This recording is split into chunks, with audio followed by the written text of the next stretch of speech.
السلام علیکم ورحمۃ اللہ وبرکاتہ۔ بھائیوں بہنوں دوستوں بزرگوں عزیزوں، امید ہے آپ سب خیریت سے ہوں گے۔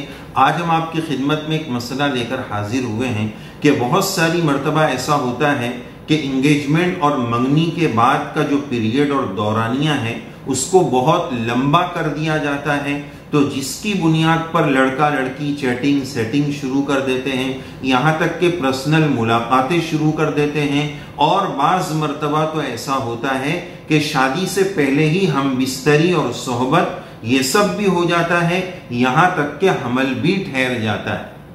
اور بعض مرتبہ انگیجمنٹ بھی نہیں ہوا لیکن بس کسی سے نظریں چار ہو گئی اور پھر ایسی ملاقاتیں ہو گئی جو صحبت اور ہم بستری میں بدل گئی، اور اس سے جو ہے پھر حمل بھی ٹھہر گیا۔ تو اب اس جرم کو چھپانے کے لیے فوراً اس پر لوگ نکاح کا لیبل لگا دیتے ہیں اور جلدی سے نکاح کر دیا جاتا ہے۔ پھر اس کے بعد چونکہ حمل ہو گیا ہے تو اب بعد میں جب بچے کی ولادت اور پیدائش اور جنم ہوتا ہے تو اب سوال یہ ہے کہ یہ بچہ جو ہے وہ ثابت النسب یعنی حلال کا ہوگا یا ثابت النسب نہیں ہوگا بلکہ زنا کی پیداوار مانا جائے گا۔ اس کا نسب اس لڑکے سے اس باپ سے ثابت مانا جائے گا یا نہیں مانا جائے گا۔ آج ہم اس مسئلے کی وضاحت کرنا چاہتے ہیں۔ اس سے پہلے ایک بات یہ وضاحت کرنا ضروری ہے کہ جب تک نکاح نہ ہو جائے اس لڑکا لڑکی کا آپس میں بات چیت کرنا یہ اجنبیہ ہے، یہ اجنبی ہے اس کے لیے۔ ان کا آپس میں بات کرنا، چیٹنگ سیٹنگ کرنا، پرائیویٹ ملاقاتیں کرنا یہ سب حرام کہلائے گا، یہاں تک کہ ان کا یہ ملنا، ان کا ہم بستری کرنا یہ زنا کہلائے گا، جو بہت بڑا گناہ ہے۔ اس موقع پر ماں باپ کو بھی سمجھنے کی ضرورت ہے۔ بعض مرتبہ اس جرم میں ماں باپ بھی برابر کے گنہگار مانے جائیں گے۔ کیوں وہ اپنے بچوں کی شادیوں کو بلا وجہ ڈیلے کر رہے ہیں، تاخیر کر رہے ہیں؟ وہ پڑھ رہا ہے، وہ ڈاکٹر بن رہا ہے، وہ اپنے پاؤں پہ کھڑا ہو رہا ہے، اس لیے کہ وہ پاؤں پہ کھڑا نہیں ہو پا رہا ہے، اللہ معاف کرے وہ لنگڑا ہے۔ بھائی یہ کیا سوچ ہے؟ اس سوچ کی وجہ سے موبائل اور انٹرنیٹ کے بے حیائی کے دور میں ہماری نسلیں گناہ کی طرف تیزی کے ساتھ جا رہی ہیں۔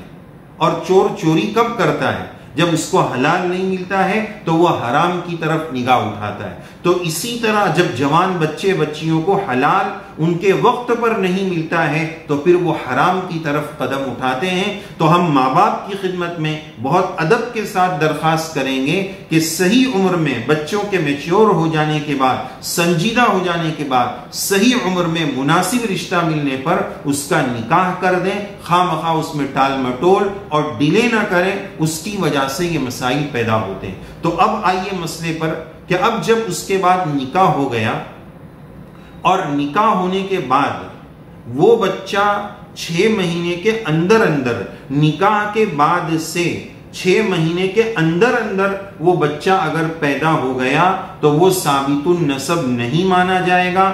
اس بچے کا نسب اس باپ سے یا اس عورت کے شوہر سے ثابت نہیں مانا جائے گا۔ اور اگر بچے کی ولادت اور پیدائش اس نکاح کے 6 مہینے کے بعد ہوتی ہے تو پھر کہا جائے گا کہ اس بچے کا نسب اس باپ سے یا اس عورت کے شوہر سے ثابت مانا جائے گا اور یہ بچہ اسی باپ کا مانا جائے گا۔ تو بہرحال یہ مسئلے کی وضاحت ہو گئی کہ 6 مہینے کے بعد اگر پیدا ہوا تو نسب ثابت مانا جائے گا، اور 6 مہینے سے پہلے وہ بچے کی ولادت ہو گئی تو وہ ثابت النسب نہیں مانا جائے گا۔ اللہ عز و جل ہمارے جوانوں کو، ہمارے بچے بچیوں کو، ہمارے معاشرے کو دیندار معاشرہ بنائے اور عزتوں اور عصمتوں کی حفاظت فرمائے۔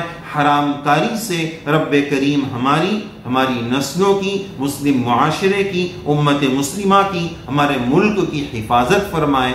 آمین یا رب العالمین۔